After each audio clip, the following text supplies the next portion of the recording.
Konting tips lang mga amigo. Bali, paalala po, itong mga tinuturo ko para lang po ito sa mga beginners.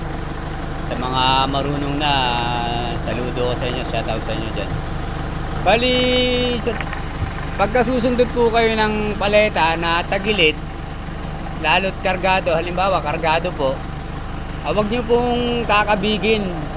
Huwag nyo kakabigin dyan sa may paa para humarap sa inyo. Katulad po ng ganito. Kakabigin nyo ng ganon. Mababasag po yung yung paa niyan, masisira. Kasi kung halimbawa kargado katulad po niyan, no, pipihitin nyo. Kaya pipihitin nyo. Masisira yung paa niyan. Bali ang diskarte po, tuturo ko sa inyo.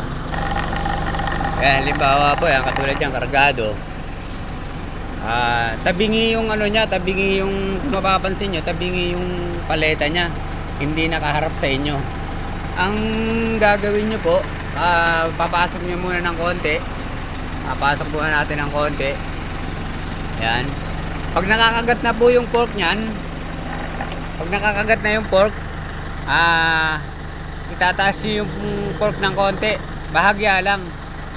Tapos aatras kayo, kakabigin nyo ng ganun,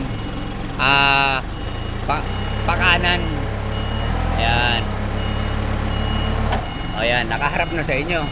Kasi kung kakabigin nyo, susungkitin nyo lang dun sa paa, mababasag po yung paa nyan, maaring ma-damage yung stock o gumuho.